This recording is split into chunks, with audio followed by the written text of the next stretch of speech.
Welcome, everybody. I'm Matt Krebs, founder of Creating Margin Technology Group in Boise, Idaho. This is a case study video for a really exciting project we just finished with a nonprofit in the southeastern United States. The customer requested we keep the name private, but we're going to talk with Mike here in a second about the project. It was a really exciting one for us, large interactive kiosks. I'm here with Miguel Castillo, our lead developer for the project. Miguel, as we talk about in the interview, you worked night and day. You worked over the holidays, Christmas morning, Christmas Eve. You're sitting there opening gifts with a TV Yeah. in your parents' living room in Seattle. So thank you so much for all the work that you did on the project. But can you tell us a little bit about the technical aspects of the project? Yeah, definitely. Outside of the interactivity, the hardware that we use is just a bright sign player connected to on the larger end, a 86-inch touchscreen display. We do have two touchscreens, so it's a bright sign player connected to the touchscreen and in two different locations. And the integrations that we did do, we worked with Salesforce API as well as creating a custom CMS for the client to update the content on the interactive displays. What do you mean by custom CMS? It means from scratch, we built a CMS that is dedicated just for this project, where they can log in and know the updates they make through that CMS is going to directly affect the interactivity on the touchscreen, and that no one else really has access. No one can really find it. So it's really, at the end of the day, their own CMS, as well as custom HTML that's running on the bright sign player that makes that connection. So at the end of the day, it really is just a unique individual project that is just for this non-client. Well, Mike, as I said, was so fun to work with. He's got a lot of energy, great people person, and did a wonderful job sort of leading us through the project. We were engaged by Gensler, so we thank Gensler for the opportunity. We look forward to more projects, and we hope you all enjoy the video. Hi, Mike. Hey guys, how's it going? Doing great. Thanks for joining us. We're so excited to be able to talk with you about this project. It's been a real pleasure working with you and your nonprofit to create this interactive application. It was an exciting project for us to be introduced by Gensler, and can't thank you enough for taking time to speak with us. Yeah, of course, I'm glad to. It was a pleasure to work with you guys, and the end product has been really awesome to see come to life. You were so great, Mike. I want to give you credit. You were so great engaging your team throughout the project. There were some pretty technical asks. As you recall, we integrated with Salesforce, we integrated with your internal tool for tracking projects. And so you did an incredible job knowing who to talk to, being gentle with them, coaxing them into the project. So I want to thank you for that. You deserve a lot of credit. Well, that is very kind of you to say. I like to say that deep down, I'm perhaps more of a content guy than I am a tech guy, but I can pull out some of those tools when I need them. And with y'all's support and guidance, it really did make the whole thing a lot easier. Thank you. Thank you. Well, we got a few questions here, as you know. I'm going to start, and then Miguel will ask the next question, but feel free, kind of take this in any direction you'd like. The first question we had, Mike, was just if you could give us a little background about your nonprofit and your role on the team. Sure, I can give you a little bit of information. We are a religiously affiliated nonprofit that's been around for about 20 plus years, relatively small. We're a staff of roughly 30 people. We serve an internally facing client, which is why publicly you can't learn a whole lot about us. But that's intentional because we operate largely out of the view of the public eye. And my role here on the team is I am the communications manager for our organization. Great. Great. Awesome. Well, the question I have for you is, what was the original problem that led to the discussion about a touchscreen kiosk with Gensler? The challenge that we were trying to solve is we wanted the internal audience that we work to communicate with, which is a fairly large group of people, several thousand in our immediate vicinity, and then broader than that, many multiple thousands. We wanted to communicate what our organization was, how the people we were trying to reach could get connected with us and get involved with the work that we're doing. And because we cannot necessarily have a lot of public facing media and things like that, one of the best ways we could catch people was physically here at our offices. And so what we decided to do was create an interactive touchscreen experience that would allow people to explore and learn more about our organization at their own pace. You know, in this day and age, somebody who wants to know something doesn't necessarily want to engage someone else, a live human, in a conversation right away. That's maybe a step that comes a little bit later after they've learned a little bit. And so we realized that with all the folks in our offices who we are trying to reach out to, something like an interactive kiosk they're going to pass by every day in the hallway would allow them to do that on their own time, in their own way, when they're ready, engage bit by bit, learn more about who we are, and learn how they can get involved. It's awesome. So it's more of an internal type of communication tool. That is correct. For us, that is correct. Yeah. It's good to know. Correct, Mike, that your organization has other non-interactive digital signage already? We do. There's a number of, essentially just what's the equivalent of a digital billboard that's not interactive, that'll just, flash different messages. And we do have some of that already throughout the facility. But this was our first experimentation with, let's do an interactive experience where people are walking up and are touching the screen and are interacting with the content that they see. It's interesting you mentioned interactive because, as you know, interactive, it's a whole different animal from non-interactive digital signage. You've got buttons, you've got triggers, more content is required. And I'm just curious if you could talk a little bit more, Mike, about how you, with Gensler itself, because they were so incredibly important with user experience and user interface design, how did you guys start to identify the exact applications, even down to like, hey, let's name this button ABC? Yeah, can you talk a little bit about that process and, any words of wisdom for other people considering interactive digital? Yeah, sure. Words of wisdom, that's a tall order. But so we wanted to put ourselves in the position of our audience members. And as we tried to think through how the interface would look, the way that it would be styled, the way that content would appear, whether photos or text or whatever it would be, we wanted to, number one, walk users through a journey that would help them in a logical, incremental way, deepen their knowledge with our nonprofit, and lead them down a path of, as they deepen their understanding, they could also understand how they could get plugged in and be involved. And so Gensler was instrumental in terms of kind of building the house, if you will. Think of this whole interactive kiosk experience like a house.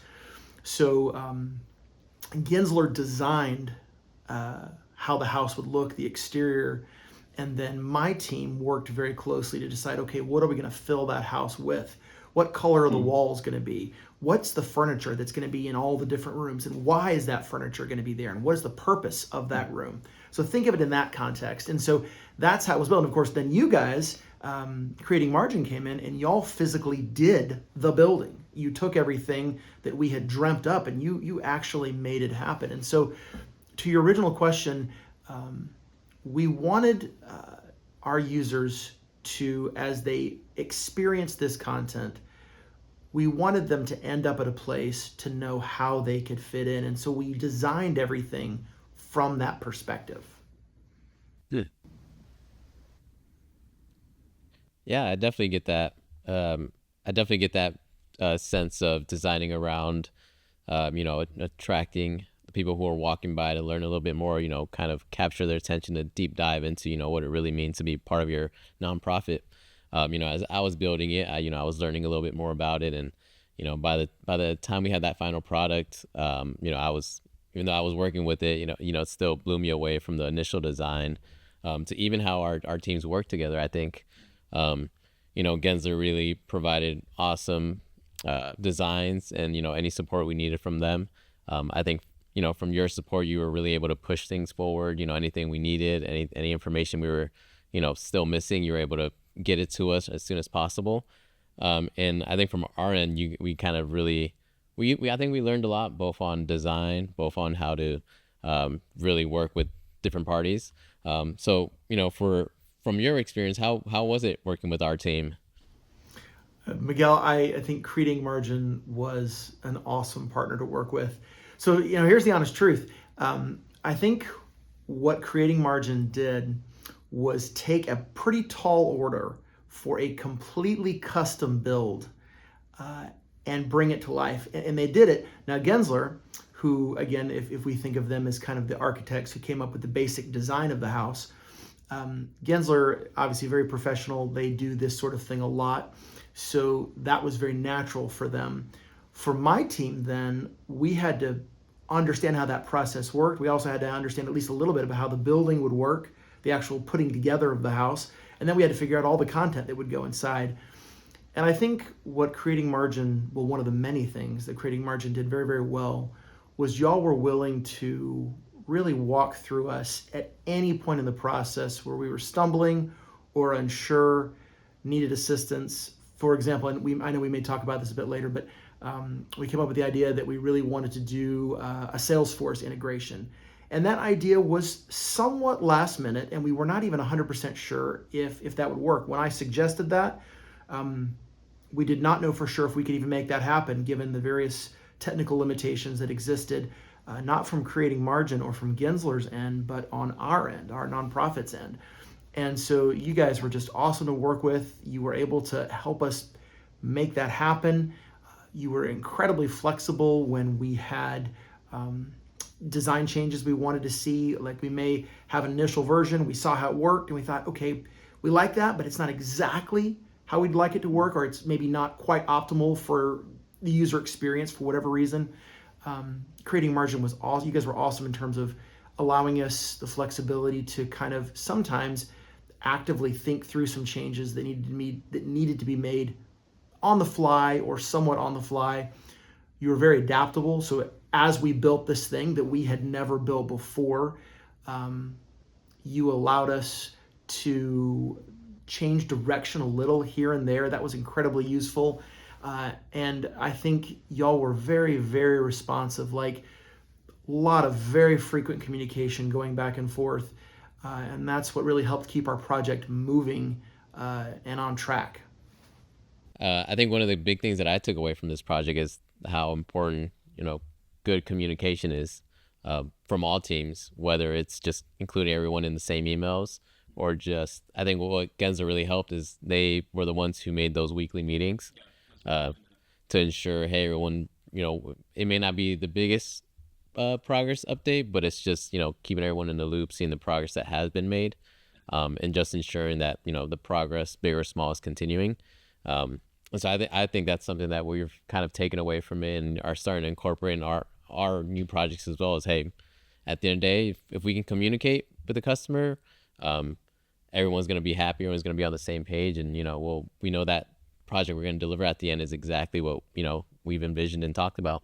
And certainly credit to Miguel, if I may say so, for working through the holidays and working from Seattle to pull it together. So you did a great job, and appreciated your diligence there. I thought the weekly meetings were really great as well. It allowed for, I think, the team, because inevitably with development, it's sort of a black box. You're making progress. In this case, Miguel's making progress, but it's difficult to know when to stop and share about that progress. And so just having everybody on the meeting, even if the answer was, hey, we haven't made a ton of progress in this area, but we've been focusing our effort here, instill confidence and allowed everybody to kind of stay the course despite some delays in different areas. And thank you to Mike for being understanding and always great to work with through that process. So Of I'm course, curious, Matt, real fast, I will interject it, and I know this is not something that uh, is necessarily just a regular part of the show, but I do want to give credit to Miguel, who did quite a bit of work over the holidays for us, and that was really solely because the scheduling that we had, we wanted these interactive kiosks ready. This was concurrent with the opening of a new office space for our organization, so it was really critical. The idea was this new office space would be open right after we returned from Christmas break. We really wanted these interactive kiosks ready for that opening. And I don't want to make it sound like you guys just love working on holidays 24/7. That's what you do. You don't sleep, you don't eat. But I think it is really important to point out that you guys, Creating Margin, went the extra mile to help us get there, even though we knew these deadlines were pretty tight and they would be very difficult to meet. You guys went the extra mile to help us get there. So when the office opened, we were able to have those kiosks online and working. And there were still some final things we were tweaking and some content we were massaging, but we hit the goal we were trying to meet. And that's really a big thanks to you guys for making that happen. Great. Thank you. Yeah. Thank you for the kind words. Definitely. Like now running for 3 months or so fully. And I'm curious how people have received it. I know your kiosk is pretty advanced, as I mentioned, with data from internal systems. There's ADA compliance. So for even a wheelchair seated person, there's buttons that can trigger content that are maybe easier to reach than other touch points. But what kind of people have you seen using the application, and what's the reception been? Sure. It's been really fascinating to see people interact with the displays.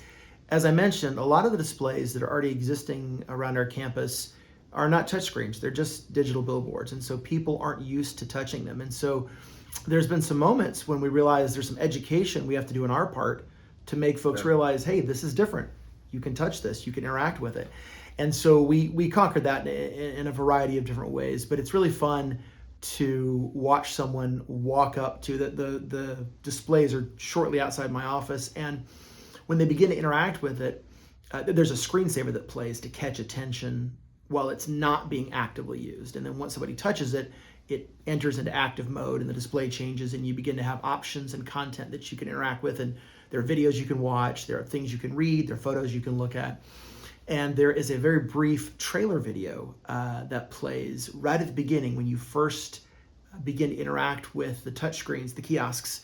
And it's really fun because outside my office, I can just from a distance, just barely hear the music of the trailer playing. So I know when people are interacting with the board. And not that it's annoying. It's not that kind of music that just plays on a loop over and over and over again all day and you get sick of hearing it. It's only when folks are interacting with the display, but it's fun to hear that. And I'll kind of peek around the corner and I'll watch them as they interact with the display. Not like in a weird, creepy way, but I'm just curious to see how their experience is going. And it's fun to see them touch on different things or to see like what captures their interest. Maybe there's a testimonial section. There is a testimonial section on the display that I'll watch folks interact with the different testimonials and see people that they know who have participated with our organization. Or they'll watch some of the other videos and it's cool to see them understand the content and understand what we do and how they can be involved. The content we wrote speaks very, very directly to that. And so, the ADA compliance is awesome. I don't know that I've seen a ton of people use that yet, but that doesn't mean it's not valuable. Because I want, our organization is the kind of nonprofit that wants as many people to be involved as possible. And if you are in a wheelchair, we do not want you to be limited. We want you to be able to interact with all this the same way that anybody else would. And so I love that we have that ADA compliance built in at the bottom of the monitors. They're these very large monitors that are the physical interaction with the touchscreens. Right. And at the bottom is all that ADA compliant navigation that allows anyone, even just, I've seen several kids use that Not that children are our main target audience, but they'll be here sometimes and they'll interact with that. And so I think They're overall, less shy about technology. no, for sure. no. They love hitting buttons. But I'm rambling a bit. But all that to say, I think it has been received very, very well, and I think people have been really surprised by the level of sophistication and the kind of content they can experience and learn from when they interact with these displays, with these kiosks. We talked a little bit about the data integration, Mike, but can you speak a little bit more to how an interactive kiosk, 86 inches, you said, mounted on a wall, made some of your internal, I'm thinking about the product that you use, or the tool you use to track group projects and show some data about those.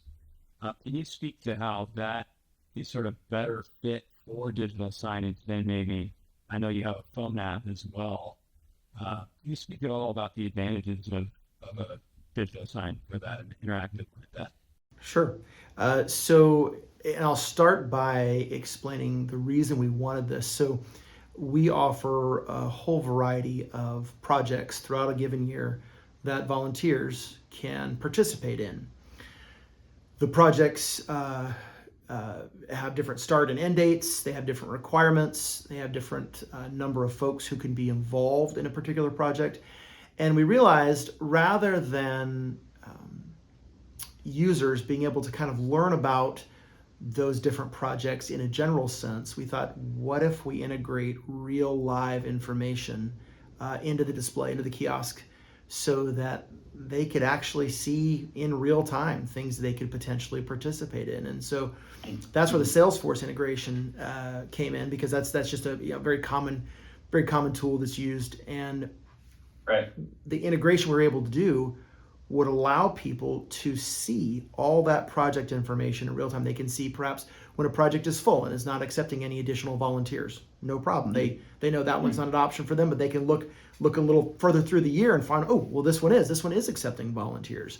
Or they can realize, okay, these are the different start and end dates for the project, or this project has been delayed and its dates have been shifted. I mean, when you have dozens and dozens of volunteer projects like we do, it is not feasible for someone to try to manually update that data, as it's fairly dynamic. Things change. Perhaps the dates of the partner we're working with is the same. The travel dates are the same, but the work that the team is going to be doing has shifted for whatever reason. It would be really, really cumbersome for me or another person on our team to constantly be updating that data on the kiosks. And so that's why the Salesforce integration was so valuable to us, because then we could know the information that our users were seeing about the projects was always up to date, always in real time, and always accurate. And it will really help them. Again, if we want them to get involved with what we're doing and we want them to volunteer, they need this kind of information. And I think that was just incredibly valuable. And the last comment, it took the interactive display beyond just an informational kind of thing. Like, I can just learn something. Can't necessarily do anything with that information quite yet. And I think that took us to the next step. Yeah, I can learn something about how I can be involved in, oh, by the way, here's an actual project that's happening later this year and like this summer, and that sounds pretty cool. I could be involved in that. And it has next steps for me to actually then apply to join the project if I wish. Right. Yeah, your project is an example of the type that I love to help customers with. When I started creating margin in 2014, one of the missions I had was that, basic digital signage as it was just difficult to prove a return on investment. And, obviously we do a lot of more regular digital signage for customers, and I don't want to take anything away from that, but you're absolutely right. The neat thing about a kiosk like this is that over time, it is not going to be hard to prove, hey, we got a return on our investment here because we enabled more people to learn about this. We had more volunteers sign up for these events. We had better participation.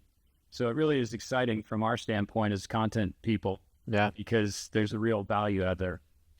100%. I completely agree with that. And um, again, I think that's what just makes this experience extra dynamic. Yes, you're interacting with the content, but then you can actually take some actionable steps to get involved. I mean, that's a Right. win-win all around.